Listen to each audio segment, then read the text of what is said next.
आज आपण पाहतोय इयत्ता 10वी इतिहास, त्यातीलच पहिला लेसन आज आपण पाहतोय जो आहे इतिहास लेखन पाश्चात्य परंपरा. तर आज आपण इतिहास या विषयाला सुरुवात करतोय. तर इतिहास व राज्यशास्त्र, आता हा भाग आपण 5वी पासून शिकतोय. त्याच्या आधीपासून 4थीला पण आपण इतिहास शिकलेलो आहोत. तर 4थीला आपण काय बघितलं होतं, तर इतिहास आपण छत्रपती शिवाजी महाराजांचा संपूर्ण इतिहास आपण 4थीला शिकलो होतो.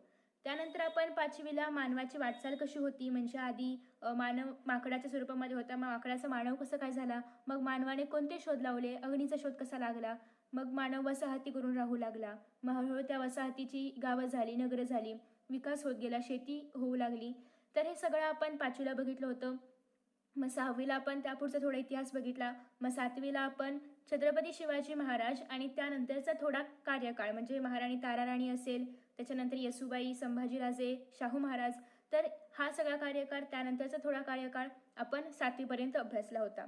त्यानंतर आपण 8वीला बघितलं होतं की भारत स्वतंत्र कसा झाला, म्हणजे भारत स्वतंत्र होण्याआधी जे काही स्ट्रगल आपण केलं होतं, मग त्याच्यामध्ये ब्रिटिश भारतामध्ये आले, मग त्याच्यानंतर 1857चा स्वतंत्र लढा असेल, त्याच्यानंतर महात्मा गांधी यांच्या चळवळी असतील, मग त्याच्यामध्ये महाराणी झाशीची राणी असेल, त्याचबरोबर अनेक नेते होते, लोकमान्य टिळक असतील, बाबासाहेब आंबेडकर असतील. तर या सगळ्यांनी जे काही कार्य केलं होतं, जे काही स्ट्रगल केलं होतं आपला भारत स्वतंत्र होण्यासाठी, किंवा आपल्या भारत स्वतंत्र होण्याची जी काही वाटचाल होती आणि भारत स्वतंत्र झाला, इथपर्यंत आपण 8वीपर्यंत अभ्यास केला होता.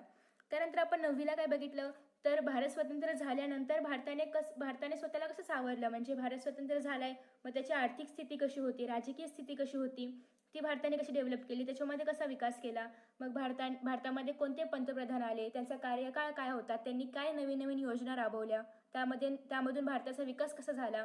परत त्यानंतर भारतामध्ये विज्ञानाची क्रांती झाली, तंत्रज्ञानाची क्रांती झाली. त्याचबरोबर मग आर्थिक विकासासाठी भारताने पंचवार्षिक योजना आयोजित केल्या.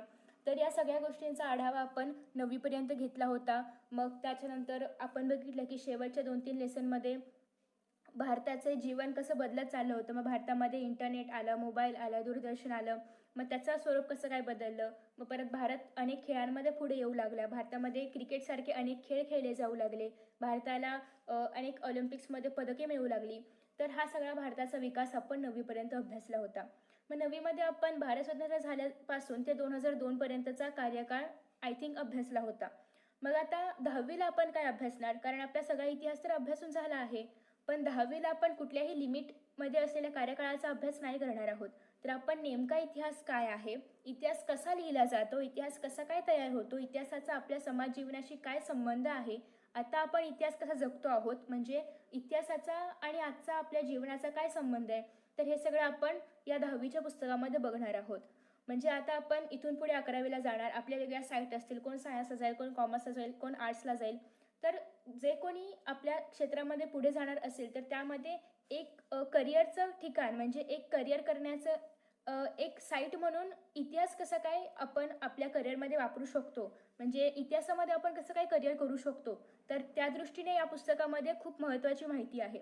मग जसं की आता आपण करिअर करायचं म्हटलं, तर मोस्टली सगळे लोक मी इंजिनियर होणार, मी डॉक्टर होणार, मग असे काही लिमिटमध्येच त्यांच्या डोक्यामध्ये करिअरचे विषय असतात. पण इतिहासामध्येही कोणीतरी काहीतरी करिअर करू शकतं, अशी जाणीव त्यांच्या मनामध्ये निर्माण व्हावी, म्हणजे विद्यार्थ्यांच्या मनामध्ये निर्माण व्हावी की आपण इतिहासामध्येही काहीतरी करिअर करू शकतो, आपण असाही काहीतरी इतिहासामध्ये एखाद्या गोष्टीचा शोध लावू शकतो, आपण त्याच्यावर अभ्यास करू शकतो, संशोधन करू शकतो. तर ज्याला इतिहासामध्ये आवड आहे त्याने अशाही क्षेत्रामध्ये जायला हरकत नाही. त्यामुळे या पुस्तकामध्ये इतिहासासंबंधी अनेक खूप महत्त्वाच्या गोष्टी त्याच्यामध्ये समाविष्ट करण्यात आलेल्या आहेत. तर आता इतिहास आणि राज्यशास्त्र या पुस्तकाचा जर आपण पृष्ठभाग बघितला, तर त्यामध्ये अनेक नेते, समाजसेवक असे यांचे फोटो वगैरे आपल्याला दिसत आहेत. त्याचबरोबर शिलालेख आहेत, त्याच्यानंतर मोनालिसाचं तेलचित्र आहे. त्याचबरोबर पुस्तकाचं गाव म्हणून एक गाव आता सध्या त्याची चर्चा सुरू होती, म्हणजे न्यूजवरती वगैरे, तर ते कोणतं गाव आहे, तर त्याच्याबद्दल माहिती आपण बघणार आहोत. त्याचबरोबर अनेक ऐतिहासिक ठेव या ठिकाणी आहे, जसं की वास्तू आहे, ऐतिहासिक वास्तू, ताजमहाल वगैरे आहे. त्याच्यानंतर आपल्या देशाची मुद्रा आहे. तर या सगळ्या अनेक गोष्टी आपल्याला पृष्ठभागावरतीच पाहायला मिळत आहेत. ओके, तर आता त्याच्यानंतर आपण आपल्या अनुक्रमणिकावरती येऊया की नेमकं आपल्याला या वर्षामध्ये शिकायचं काय आहे आणि आपला इतिहास नेमका कसा आहे. तर या इतिहासाला नाव दिले उपयोजित इतिहास. ओके, म्हणजे आता आपण जो काही इतिहास शिकणार आहोत, जे काही आपली 9 प्रकरणं आपण शिकणार आहोत, तर त्याला एक नाव दिलेलं आहे उपयोजित इतिहास. तर त्यामधील पहिलं जे काही प्रकरण आहे तर ते आहे इतिहास लेखन पाश्चात्य परंपरा. आता पाश्चात्य म्हणजे काय? थोडक्यात आपण पाश्चात्य म्हणजे पश्चिमेकडील देश, म्हणजेच आपण आउट ऑफ इंडिया घेऊया. ओके, थोडक्यात आपण काय घेऊया? Out of India. म्हणजे जे काही पश्चिमेकडील देश आहेत त्यांची इतिहास लिहिण्याची परंपरा काय होती, ते कसे इतिहास लिहायचे, इतिहास लिहिण्यामागे त्यांचा दृष्टिकोन कसा होता, त्याच्यामध्ये कोणते मेन विचारवंत होते आणि त्यांनी इतिहासामध्ये काय अभ्यास करून कोणते ग्रंथ लिहिले, त्यांच्या अनुषंगाने आपण याच्यामध्ये त्याचा अभ्यास करणार आहोत. त्याच्यानंतर इतिहास लेखन भारतीय परंपरा. आता आपण पाश्चात्य परंपरा बघितलेली आहे, मग भारतीय परंपरा बघायला पाहिजे की भारतामध्ये इतिहास कसा लिहिला गेला किंवा भारतामध्ये इतिहासाचा अभ्यास कसा केला गेला, भारतामध्ये इतिहासावरती कसं संशोधन केलं गेलं, त्याच्यानंतर भारतामधले कोणते विचारवंत होते, कोणते इतिहासकार होते, त्याच्यानंतर उपयोजित इतिहास, मग भारतीय कलांचा इतिहास. भारतामध्ये अनेक कला आहेत, नृत्यकला आहे, गायन कला आहे, संगीत कला आहे, या सगळ्यांचा इतिहास. त्याच्यानंतर प्रसारमाध्यमे आणि इतिहास. मग प्रसारमाध्यमे आपल्याला एवढंच माहिती आहे की मास मीडिया कम्युनिकेशनमध्ये मोबाईल आहे वगैरे, पण त्याच्या आधी मोबाईलचं पण काहीतरी जनरेशन आहे, तर ते सगळं त्याचा आणि इतिहासाचा काय संबंध आहे, तर ते सगळं आपण बघणार आहोत. त्याच्यानंतर मनोरंजनाची माध्यमे आणि इतिहास. आता मनोरंजनाची माध्यमे काय, तर आज आपल्याला विचारलं की मनोरंजनाची माध्यमे काय आहेत, तर आपण एकतर टी व्ही सांगतो, टी व्ही नंतर जास्तीत जास्त आपण पुढे जर गेलो तर मूवी सांगतो, मग पुढे मोबाईल सांगतो. मग मोबाईल म्हटलं की त्याच्यामध्ये व्हॉट्सअप आलं, फेसबुक आलं, ट्विटर आलं, तर असे अनेक यूट्यूब आलं, तर असे अनेक ॲप्स आहेत तर जे मनोरंजनाची साधने म्हणून आपण आज सांगतो. पण आधीच्या काळामध्ये इतिहासामध्ये अशी काही मनोरंजनाची साधने नव्हती, तर त्यावेळेत खूप छान असं संगीत असायचं, त्याच्यामधून आपलं मनोरंजन व्हायचं, नाटकं असायचे त्याच्यातून मनोरंजन व्हायचं. तर हे सगळी जी काही मनोरंजनाची साधने आहेत, आज आपण संगीत ऐकायला जातो का कुठे, तर मोस्टली आपण खूप रेअर लोक संगीत ऐकण्यासाठी जातात. तर ही जी सगळी साधने आहेत ती आता कुठेतरी संपुष्टात यायला लागली आहेत, कुठेतरी इतिहास जमा होत आहेत. आणि ती अशी काहीतरी साधनं होती मोबाईलच्या आधी, टी व्हीच्या आधी, रेडिओच्या आधी, की जी मनोरंजनासाठी वापरली जायची. मग त्याच्यामध्ये विविध बैठे खेळ असतील जे आता आपण खेळत नाही आहोत. आता आपण मोबाईलवरती लुडो खेळतो, पण पूर्वी 4 जण एकत्र बसून लुडो खेळायची. तर या सगळ्या गोष्टी आता कुठेतरी संपुष्टात यायला लागल्यात. मग त्याची जाणीव मुलांमध्ये राहावी की असंही काहीतरी होतं आणि ते इतकं व्यवस्थित होतं की त्याच्यामुळे डोळ्यांना त्रास व्हायचा नाही, ते आपल्याला खेळावंसं वाटायचं, त्याच्यामुळे 4 लोकांशी आपली गप्पा गोष्टी व्हायच्या. तर ह्या सगळ्या गोष्टी आज कुठेतरी लांब दूर अशा इतिहास जमा व्हायला लागलेत, तर त्याची जाणीव मुलांमध्ये व्हावी. त्याच्यानंतर खेळ आणि इतिहास. आता आपण काय खेळ खेळतो, मोबाईल घेणार, मग त्याच्यावरती काय खेळणार, पबजी खेळणार, अजून फायटिंगचे गेम्स खेळणार, मग मोबाईलवरतीच कोणतरी लुडो खेळतं, परत फुटबॉल खेळतं, मोबाईलवरतीच क्रिकेट खेळलं जातं. तर या सगळ्या गोष्टी ज्या आहेत त्या मोबाईलवरती खेळण्यासाठी नाही आहेत, तर ते बाहेर जाऊन खेळायला पाहिजेत. मग असे अनेक खेळ होते याआधी. आता विटीदांडू.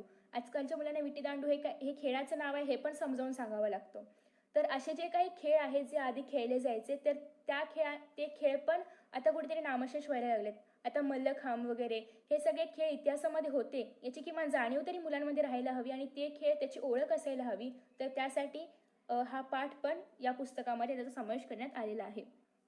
आता पर्यटन आणि इतिहास. पर्यटनाची थोडक्यात माहिती आपण 9th स्टँडर्डला भूगोलामध्ये घेतलेली आहे, 8th स्टँडर्डला थोडीफार घेतली होती, आताही आपण भूगोलामध्ये घेणार आहोत. तर पर्यटन आपण भूगोलामध्ये बघितले, पण त्याचा इतिहासाशी काय संबंध, पर्यटन आणि इतिहास हे काय आहे, तर ते नवीन काहीतरी आपण याच्यामधून शिकणार आहोत. आणि त्याच्यानंतर ऐतिहासिक ठेव्यांचे जतन.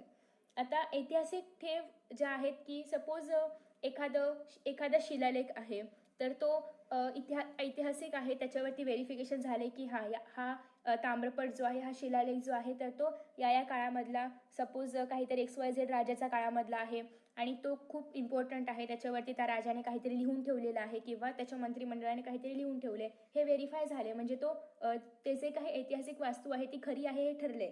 मग ते आपण त्याचं जतन करायला पाहिजे. तर अशा अनेक गोष्टींचं आपण जतन करून ठेवायला पाहिजे, कारण ते ऐतिहासिक ठेव आहे. ओके, सो आता आपण बघतो की याआधी आपल्या आधीचा जो काळ होता तर त्यामध्ये तांब्याच्या किंवा पितळेच्या वस्तू वापरल्या जायच्या, म्हणजे भांडी घरातली वगैरे तर तांब्याची पितळ्याची वगैरे होती. मग आता आपल्या नंतरची जी काही जनरेशन असेल तर ती कसं अभ्यास करेल की म्हणजे आपल्या या 2000च्या काळामध्ये ॲल्युमिनियमची, स्टीलची भांडी वापरली जायची, असा आपली पुढची पिढी अभ्यास करेल.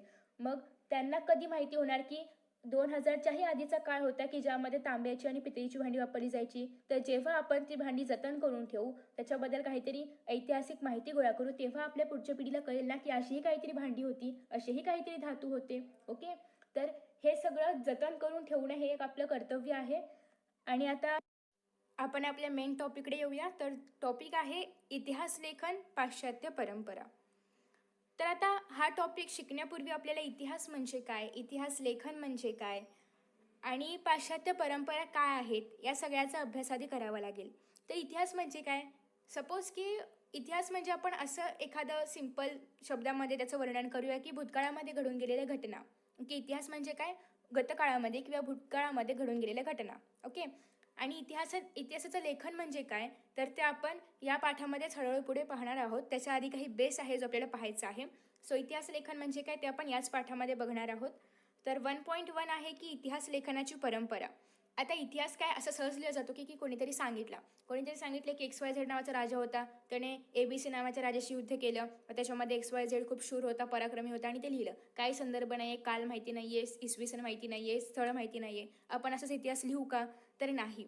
इतिहास लिहिण्याआधी तो इतिहास खरंच घडलाय का, त्याच्याशी कुठे संबंध इतर कुठे आहेत का, तो कितव्या साली घडलाय, कितव्या शतकात घडलाय, तिथं त्या राजाचं नाव काय होतं, कुठल्या ठिकाणी घडलाय, कुठल्या नदीच्या काठी घडलाय का कुठल्या मैदानावर ती युद्ध झालेलं आहे, त्याच्या मागच्या पुढच्या काय गोष्टी आहेत, युद्ध का झालंय, कुणामध्ये झालंय, युद्धाच्या नंतरची परिस्थिती काय होती. तर या सगळ्या घटना जेव्हा आपल्याला मिळत नाही, जोपर्यंत त्याचे संदर्भ आपल्याला मिळत नाही तोपर्यंत आपण तो इतिहास लिहित नाही. इतिहासामध्ये इतिहास लिहिण्यासाठी पहिल्यांदा आपल्याला त्या इतिहासाबद्दल म्हणजे जे काही आपल्याला माहिती आहे त्या गोष्टीचे संदर्भ शोधावे लागतात. मग त्याच्यावरती चिकित्सापूर्ण अभ्यास करावा लागतो की खरंच असं झालेलं आहे का, असं काहीतरी घडलं होतं का. मग त्याच्यावरती आधारित त्याचं इसवी सन शोधावं लागतं. मग त्याच्या आधीचे नंतरचे पुरावे काय आहेत का. मग त्याच्यावरती कुठल्या त्याच्या संदर्भामध्ये पत्र वगैरे काय मिळत आहेत का, आज्ञापत्र आहेत का, किंवा राजाच्या हस्ताक्षरामध्ये एखादं काही पत्र आहे का, मग त्याच्यावरती राजाची मुद्रिका आहे का, स्टॅम्प माहिती आहे ना राजाचा, तर तो आहे का, किंवा ते पत्र ज्या कागदावर लिहिलं तो कागद किती जुना आहे तर त्याच्या आधारावर आपण ते काळ वगैरे ठरवू शकतो. तर असा इतका अभ्यास करून आपल्याला तो इतिहास किंवा ते जी काही घटना आहे ती त्या इतिहासामध्ये लिहावी लागते. असंच कोणीही सांगितलं, कोणाचंही ऐकलं, XYZ राजा वगैरे असं काही लिहून चालत नाही. ओके. त्याच्यानंतर 1.2 आहे आधुनिक इतिहास लेखन. आता आधुनिक इतिहास लेखन कशा प्रकारे केलं गेलं होतं ते पण आपण याच्यामध्ये पाहणार आहोत. आणि त्यानंतर आहे 1.3 युरोपमधील वैज्ञानिक दृष्टिकोनाचा विकास आणि इतिहास लेखन. आता युरोपमध्ये जो काही वैज्ञानिक दृष्टिकोन होता त्याचा विकास कसा झाला, त्याच्या आधारे इतिहास लेखन कसं केलं गेलं, आणि युरोपमधले जे महत्त्वाचे विचारवंत होते, युरोप म्हणजे त्या पश्चिमात्य देशांमधील जे काही महत्त्वाचे विचारवंत होते तर त्यांचा अभ्यास त्यांनी कोणता दृष्टिकोन ठेवून इतिहास लेखन केलं, त्यांनी काही नियम ठेवून इतिहास लेखन केलं होतं, त्यांचे कोणते इतिहासावर आधारित ग्रंथ आहेत त्याच्यामध्ये त्यांनी काय मांडले, त्याच्या सगळ्याचा थोडक्यात अभ्यास आपण महत्त्वाचे विचारवंतमध्ये करणार आहोत. ओके. तर आता आपला लेसन ॲक्च्युअली या ठिकाणी स्टार्ट होतोय. तर आता यामध्ये आहे की फर्स्ट पॉईंट आपण बघतोय यामध्ये की गतकाळात घडून गेलेल्या घटकांची क्रमशः संगती लावून त्यांचे आकलन करून घेणे या उद्देशाने इतिहासाचे संशोधन, लेखन आणि अभ्यास केला जातो. आता गतकाळ म्हणजे काय? अरे बापरे, जास्तच मोठं झालं. आता गतकाळ म्हणजे काय तर भूतकाळ. मग भूतकाळामध्ये ज्या गोष्टी घडून गेलेल्या आहेत, ज्या घटना घडून गेलेल्या आहेत त्यांची क्रमशः संगती लावून म्हणजे एक क्रमवार मांडणी करून त्यांचे आकलन करून म्हणजे ते समजून घेऊन या उद्देशाने इतिहासाचे संशोधन केले जाते, मग लेखन केले जाते, त्याचा अभ्यास केला जातो. आणि ही एक कशाही अखंडितपणे चालणारी प्रक्रिया आहे, कधीही न थांबणारी. इतिहास घडत राहणार आहे, त्याच्यावरती पुढची जनरेशन अभ्यास करत राहणार आहे, तो इतिहास लिहिला जाणार आहे. आता या आधीचा शिवाजी महाराजांचा इतिहास, त्याच्या आधीचा पण मानवाचा इतिहास, मग पहिला मानव कधी तयार झाला म्हणजे एक्झॅक्टली नाही पण अप्रॉक्सिमेटली इयर आपण त्याचं ठरवून ठेवलेलं आहे. जसं की आपण सायन्स पार्ट 2 मध्ये बघतोय तर फर्स्ट लेसनमध्ये, तर त्याप्रमाणे मग तो माणूस कसा पुढे शेती वगैरे करू लागला, मग परत त्या माणसाची वसाहत वगैरे निर्माण झाली, मग त्याच्यानंतरचा खूप सारा काळ, मग त्याच्यामध्ये अनेक राजे वगैरे होऊन गेले, त्याच्यानंतर शिवाजी महाराजांचा काळ, मग त्याच्यानंतर इंग्रज वगैरे आले, मग इंग्रजांनंतर मग फक्त आपल्या देशामध्ये म्हणजे फक्त आपल्या देशाचा विचार केला तर मग इंग्रजांनंतर मग आपला भारत स्वतंत्र झाला, म्हणजे स्वतंत्र करण्यासाठी जे काही स्ट्रगल आपण केलं ते स्ट्रगल, त्याच्यामध्ये जे नेते होते तर त्यांनी काय कार्य केलं, तर ते सगळं त्याच्यानंतर भारत स्वतंत्र झाल्यानंतर मग तो आतापर्यंतच्या टप्प्यावर, तर हे सगळं आपण क्रमाने स्टडी करतोय, क्रमाने त्याचा आपण अभ्यास करतोय. ओके. आणि ही एक अखंडितपणे चालणारी प्रक्रिया आहे की पुढे पण आपली जी काही पुढची जनरेशन असेल ती पण आपला अभ्यास करेल. तर अशा प्रकारे ही प्रक्रिया कधीही न थांबता अखंडितपणे चालणारी आहे. आता वैज्ञानिक शाखांमध्ये उपलब्ध ज्ञानाची सत्यता पडताळून पाहण्यासाठी प्रायोगिक पद्धती आणि प्रत्यक्ष निरीक्षण यांचा अवलंब केला जातो. आता सायन्समधील एखादी गोष्ट जर आपल्याला बघायची असेल की ही खरोखर असं होतं का, तर त्यासाठी आपण काय करतो, सिंपल लॅबमध्ये जातो, आपल्याकडे जे काही साधन उपलब्ध आहे त्याच्या आधारावर आपण प्रयोग करतो, त्याचं प्रत्यक्ष निरीक्षण करतो आणि मग आपण ठरवतो की हां, हे केमिकल मिक्स केल्यावरती असं केमिकल तयार होतंय. तर अशा प्रकारे आपण वैज्ञानिक शाखेमध्ये असं ठरवू शकतो. मात्र ते आपण प्रत्यक्ष निरीक्षण करून ठरवू शकतो. पण इतिहासाचं आपण प्रत्यक्ष निरीक्षण करू शकतो का? म्हणजे आता असं लिहिलं इतिहासामध्ये की छत्रपती शिवाजी महाराज यांनी शाहिस्तेखानाची बोटे कापली होती. तर आता आपल्याला ते आपण प्रत्यक्ष पाहिलंय का? तर नाही. परंतु विज्ञानामध्ये आपण ते प्रत्यक्ष करून बघू शकतो की आपण एखादं केमिकल मिक्स केलंय, मग दुसरं केमिकल मिक्स केलं, मग केमिकल रिॲक्शन झाली आणि मग त्याच्यापासून काहीतरी वेगळं तयार झालं. तर असं आपण प्रयोग करून प्रत्यक्ष निरीक्षण करून विज्ञानामध्ये असं करू शकतो. ओके. तर विज्ञानामध्ये फक्त याचा अवलंब केला जातो आणि या पद्धतीच्या आधारे विविध घटनांच्या संदर्भातील सार्वकालीन आणि सार्वत्रिक नियम मांडणे आणि ते नियम पुन्हा पुन्हा सिद्ध करता येणे शक्य असते. मग आता हे सगळं निरीक्षण करून हे सगळे कार्बन वगैरे काय असेल ते सगळे एलिमेंट्स वगैरे घेऊन आपण अनेक नियम मांडू शकतो. जसं की न्यूटनचा लॉ आहे, ग्रॅव्हिटेशनल फोर्स आहे. तर न्यूटनने जे काही लॉ सांगितले आहेत किंवा आपण आत्ताच फर्स्ट लेसनमध्ये शिकतो की केपलरचे लॉ आहेत. तर हे सगळे लॉज जे आहेत तर ते आपण परत परत इक्वेशन वगैरे मांडून परत परत सिद्ध करू शकतो की हा हे खरं आहे, कारण ते तसंच आहे, ते तसंच आपल्या डोळ्यासमोर होतंय. आणि मग त्याच्यावरून आधारित आपण ते सांगू शकतो की हां, हे असं असं इक्वेशन आहे, याच्या आधारावर आपण तो जो ग्रॅव्हिटेशनल फोर्स आहे, जो काही न्यूटनचे लॉ आहेत ते आपण डिफाईन करू शकतो, स्टेट करू शकतो की हां, ते खरेच आहेत, त्याची सत्यता आपण पडताळून देऊ शकतो. ओके. परत परत ते आपण सिद्ध करून दाखवू शकतो की हां, ते ग्रॅव्हिटेशनल फोर्समुळेच तो बॉल किंवा तो ॲपल खाली पडतोय. अर्थकडे एक फोर्स आहे ज्याच्यामुळे तो ॲपल किंवा जी काही वस्तू असेल ती खाली पडते, खाली राहते, अर्थ त्याला अट्रॅक्ट करतोय. तर हे सगळं आपण पटवून देऊ शकतो वैज्ञानिक शाखांमध्ये. इतिहास संशोधनामध्ये प्रायोगिक पद्धती, प्रत्यक्ष निरीक्षण यांचा अवलंब करणे शक्य नसते. तर आत्ताच मी सांगितलं की आपण शिवाजी महाराजांनी शाहिस्तेखानाची बोटं छाटली होती. तर तो प्रसंग आपण प्रत्यक्ष पाहिलाय का? होता तुम्ही तिथे पाहिला? तर नाही. इतिहासामध्ये घडून गेलेल्या ज्या काही घटना असतात त्या आपण प्रत्यक्ष पाहिलेल्या नसतात किंवा त्याचा आपण परत प्रयोगही करू शकत नाही. ओके. तर इतिहासातील घटना घडून गेलेल्या असतात. आता शिवाजी महाराज घडून गेलेले आहेत, त्यांचे जे काही वंशज आहेत तर ते संभाजी महाराज घडून गेलेत, शाहू महाराज घडून गेलेत. तर हे सगळे महाराज घडून गेलेले आहेत. त्यांचं पराक्रम, त्यांनी केलेल्या लढाया, त्यांनी समाजासाठी केलेलं कार्य हे सगळं घडून गेलेलं आहे. तेव्हा त्यांच्या निरीक्षणासाठी आपण तिथे नसतो. आपण तिथे होतो का? त्या काळामध्ये आपण होतो का? तर नाही. व त्या घटनांची पुनरावृत्ती करता येत नाही. आता आपल्याला परत एखादा राजा जिवंत करता येऊन मग परत त्याची लढाई वगैरे आपण असं करू शकतो का? तर नाही. परत आपल्याला त्या घटनेची पुनरावृत्ती करता येत नाही. तसेच सार्वकालीन आणि सार्वत्रिक नियम मांडणे किंवा ते नियम सिद्ध करणे हेही आपण इतिहासामध्ये करू शकत नाही. मग नेमका इतिहास कसा लिहिला जातो? तर सर्वप्रथम ऐतिहासिक दस्तऐवज लिहिण्यासाठी ज्या भाषेचा आणि लिपीचा वापर केला गेला असेल त्यांचे वाचन करण्यासाठी आणि त्याचा अर्थ समजण्यासाठी ती भाषा आणि लिपी जाणणाऱ्या तज्ज्ञाची आवश्यकता असते. आता दस्तऐवज म्हणजे काय? जे काही इतिहासामध्ये कागदपत्र वगैरे लिहून ठेवले आहेत ते. तर आता त्या काळामध्ये इतिहास लिहिण्यासाठी आता खूप आधीचा काळ जर आपण बघितला तर त्यामध्ये संस्कृतमध्ये श्लोक वगैरे लिहून ठेवलेले आहेत. त्याच्यानंतर शिवाजी महाराजांच्या काळामध्ये मोडी लिपी वगैरे होती. तर अशा अनेक लिप्या होत्या. आधीचा काळ असेल, त्याच्या आधीचा काळ असेल. तर आता आपल्याला ते जर वाचायचं असेल, ते काय लिहिलंय तर ते वाचण्यासाठी आधी ती भाषा ज्याला येते, ती लिपी ज्याला येते तशा तज्ज्ञाची आवश्यकता आहे. कारण कोणीही ती भाषा वाचू शकतं का? तर नाही.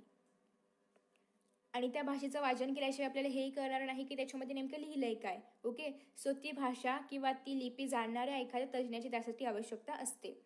त्यानंतर अक्षरवाटिका म्हणजे अक्षराचे वळण, लेखकाची भाषाशैली, परत त्यानंतर वापरलेल्या कागदाच्या निर्मितीचा काळ, कागदाचा प्रकार, अधिकारदर्शक मुद्रा यांसारख्या विविध गोष्टींचे जाणकार संबंधित दस्तऐवज अस्सल आहे की नाही हे ठरवण्यासाठी मदत करू शकतात. आता जसं की आपण बघतो की डॉक्टर असतात, तर डोळ्याचा डॉक्टर वेगळा असतो, स्किनचा डॉक्टर वेगळा असतो, हाडांचा डॉक्टर वेगळा असतो. तर आता ज्या डॉक्टरला जे काम येतं, डोळ्याचा डॉक्टर आपली स्किन चेक करणार का, आपले स्किन डिसीज चेक करणार का, तर नाही. तर ज्या तज्ज्ञाला जी गोष्ट येते तो तीच गोष्ट करतो. मग ज्या तज्ज्ञाला जी लिपी येते त्या आधारावर तो त्या लिपीचा अभ्यास करून मग त्याच्या आधारे ती घटना किंवा ते जे काही दस्तऐवज आहे ते खरं आहे का खोटं आहे हे ते सिद्ध करू शकतो. ओके. तर त्यामध्ये त्या तज्ज्ञाला ती भाषा येणं आवश्यक आहे, ती लिपी येणं आवश्यक आहे. त्याचबरोबर त्यानंतर अक्षरवाटिका म्हणजे अक्षरांचं वळण कसं आहे, लेखकाची भाषाशैली कशी आहे, ज्या लेखकाने ते लिहिले त्याची भाषाशैली कशी आहे. प्रत्येक लेखकाची भाषाशैली वेगळी असते. ओके. आता आपण बघतो की मराठीमध्ये अनेक लेखक आहेत, अनेक कवी आहेत. प्रत्येकाचं लिहिण्याची स्टाईल वेगळी आहे. कोणी विनोदी लेखन करतं, कोणी एखादं टीकात्मक लेखन करतं. ओके. तर प्रत्येकाचं लेखन कसं आहे वेगवेगळं आहे. मग त्या काळामध्ये जो कागद वापरला जायचा, मग तो कागद आता आपण कसले कागद वापरतो केमिकल्सने वगैरे तयार झालेले, म्हणजे त्या झाडाचा जो काही साल असेल त्याचं पल्प वगैरे तयार करून त्याच्यामध्ये केमिकल वगैरे ॲड करून आपल्याला स्वच्छ कागद मिळतो. पण पूर्वीच्या काळी इतकं तंत्रज्ञान नव्हतं. सो मग ते एखाद्या तांब्याच्या पत्रावरती किंवा कापडाच्या ह्याच्यावरती लिहायचे. तर तो कागद त्याची निर्मितीचा काळ कधीचा होता, मग त्या कागदाच्या आधारावर हा कागद कुठल्या काळामध्ये वापरला गेला असेल, त्याचबरोबर त्या कागदाचा प्रकार कसा आहे, तर या सगळ्याचा अभ्यास त्या ठिकाणी केला जातो. मग जसं की शिवाजी महाराजांची मुद्रा आपण अभ्यासली होती, ती मुद्रा आहे. तर अजून अशा अनेक राजे आहेत ज्यांची मुद्रा आहे. तर त्या मुद्रेच्या आधारावर तो इतिहास खरा आहे की नाही हे आपण ठरवू शकतो. ओके. त्यानंतर इतिहास तज्ज्ञ ऐतिहासिक संदर्भाचा तौलानिक विश्लेषणाच्या आधारे दस्तऐवजातील माहितीच्या विश्वासार्हतेची पडताळणी करू शकतात. आता जो काही इतिहास तज्ज्ञांनी जो तो कागद वगैरे त्याचा अभ्यास केला असेल, तर त्यानंतर मग इतिहास तज्ज्ञ काय करतात, तर त्याच्या आधारावर जे ऐतिहासिक संदर्भ आहेत, मग त्याच्या आधीचा काळ काय आहे, त्याच्यानंतरचा काळ काय आहे, मग ते कशामुळे घडलं असेल, तर याच्या सगळ्या बाबतीत ते एक कंपॅरेटिव्हली स्टडी करतात, विश्लेषण केलं जातं आणि त्याच्या आधारावर मग ती बातमी विश्वास ठेवण्यायोग्य आहे का, खरी आहे का खोटी आहे, मग ती आपण इतर लोकांना सांगणं योग्य आहे का, किंवा त्याचा अभ्यासामध्ये समावेश करणं योग्य आहे का, त्याच्यावर इतर लोक विश्वास ठेवू शकतात का, मग त्यासाठी ठोस पुरावे काय आहेत, तर या सगळ्याची पडताळणी केली